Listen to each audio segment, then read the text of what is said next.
I'm sure you guys have noticed when it comes to NBA media, they definitely have their favorites, players they love, teams they want to hype up and promote 24/7. And when it comes to LeBron James, he's kind of their cash cow. As all summer long, virtually every year we're told, LeBron's team finally has the depth, superstar power to win a championship and go all the way. I mean, look back at 2017. Despite the Warriors getting Kevin Durant being a super team, I was told by LeBron James fans the Warriors gutted their depth, the Cavaliers were deeper, had a championship factor, and the GOAT, LeBron James. The big three for the Cavaliers are averaging about 80 points a game in the final round. But you know what, Skip? I'm going to make you sick. I got the Cavs in 6. Look at 2021, virtually the same thing. The Lakers got Westbrook, Malik Monk, Carmelo, were the quote-unquote winners of the summer and picked by some to win nearly 70 games. You're about to have LeBron James, Russell Westbrook, Anthony Davis, Carmelo Anthony, Rajon Rondo, Dwight Howard, all of these players, and you're telling me that they're not going to have a 60-win season? Please. Matter of fact, I wouldn't be surprised if they wouldn't scratch the surface of hitting a 70-win season. Now, looking at the summer of 2023, an eerily similar thing happened.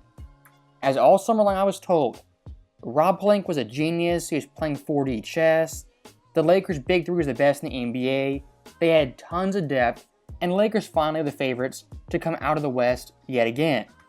If you're not a Lakers fan, LeBron fan, or sniffing coke, you know this squad at best was a tier 2 team in the Western Conference.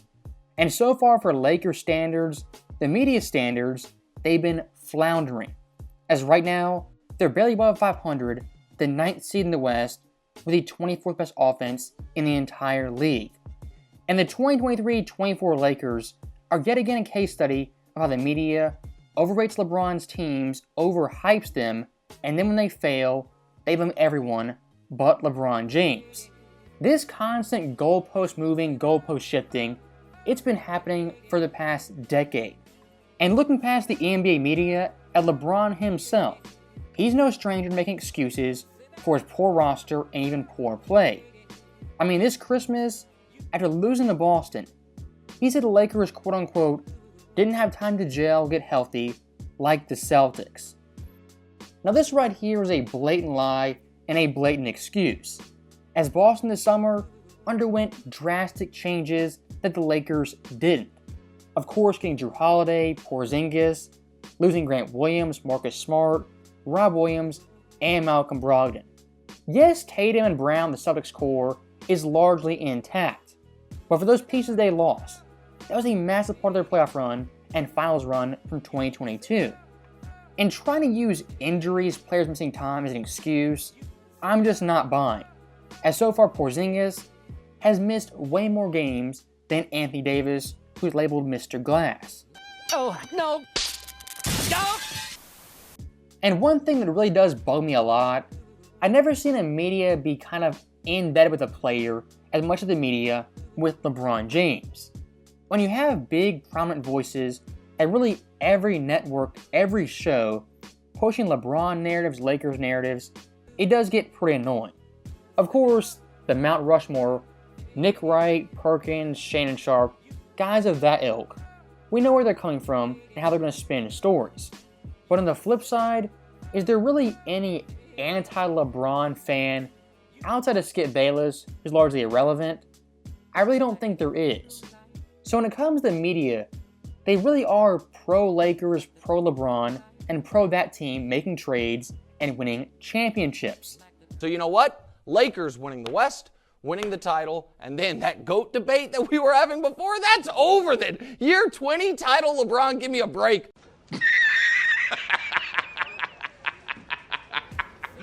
And I do find it pretty funny how the Lakers last year, they traded Westbrook, who was the scapegoat, got rid of him. But at the same time, they complained about the team not having chemistry in the summer to build continuity. It's always this, that, an excuse here, an excuse there. It never ends. They'll blame Anthony Davis, D'Lo, Darvin Ham, even Austin Reeves. But the one guy they won't blame is LeBron James, their so-called leader. And looking back at the 1990s, of course, the overall media landscape is much different than now in 2024. But looking at that era with Jordan, there weren't really any excuse makers for him that were pro-Jordan in the media. I mean, his biggest critic was Peter Vesey, who would rip him constantly. And Peter Vesey back then was a credible source, unlike Skip Bayless. Which again I come back to. There's not really any anti-LeBron media figures outside of Skip, who's a joke. But back in the 90s, Jordan, especially the 80s, he would get ripped constantly. And looking past the media, when it comes to NBA refs, NBA coaches, look, the Ime Udoka situation was downright pathetic. And quite frankly, some of the weakest stuff I've seen from an NBA ref. I mean, Jordan back in the day battling coaches, most famously versus Jeff Van Gundy, who called him a con man. Jordan didn't whine, complain, and prompt him to be ejected from the game. What he did was score 51 points, go off in the fourth quarter, and get a W. The old NBA of the 1990s largely had no agendas, no big referees, and no social media that was pushing one player and one team 24/7. And one common theme with all LeBron James teams is a downplaying of his second best teammate. And looking at Anthony Davis, look, I am critical of him, but the media treats this guy like an absolute bum. And guys like Nick Wright trying to say Anthony Davis isn't great help, he's soft, not a top 10 player. Look, they're saying that for one reason, and one reason only. To downplay LeBron's help and the Lakers losing despite two top 10 players. As if you look at AD this year, averaging 24.9 points, 12.4 boards, the most in the NBA, nearly 3 blocks on 55-41 and 81 splits. If Michael Jordan had a player like that at any point in his career, it's a championship, end of story. I mean, looking back at Jordan's teams, the 97 team, Scottie Pippen that year put up some pretty decent numbers, averaging 19 points, 7 boards, 4 assists on decent shooting splits. If LeBron had that version of Pippen, he'd be called a bum and not enough help. But for LeBron fans, it's almost the inverse. Pippen on Jordan's teams gets uplifted, even overrated, while simultaneously Anthony Davis is downplayed and discredited. And comparing Jordan versus Pippen in that same 97 season, they'll say Scottie carried Jordan on defense when it came to passing, playmaking, and rebounding. Look, it's simply not true. Jordan that year in the playoffs averaged 12 more points per game, more assists, more boards, more steals, with less turnovers.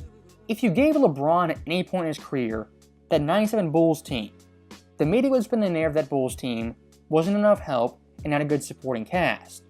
As outside of Scottie, that Bulls team had a whopping 0 teammates averaging 10 plus points, with Kukoc, Rodman, and Harper all 40% or below when it came to shooting from the field.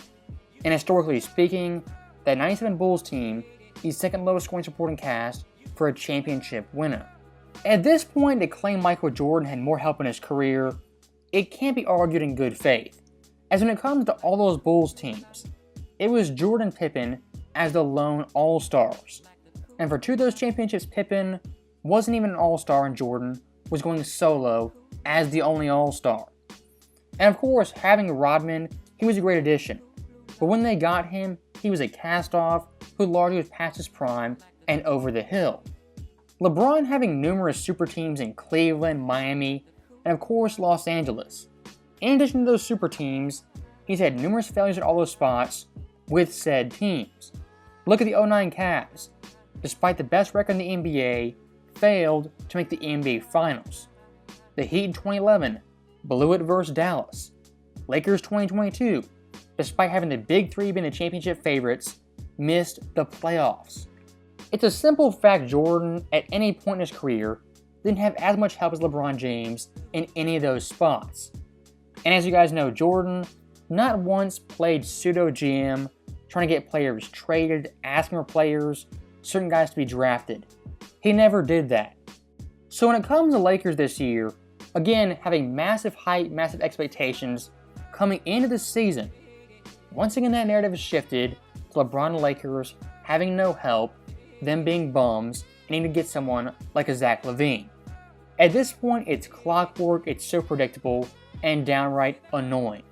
So, as always, thank you guys for watching, hope you enjoyed it. I'll see you next time.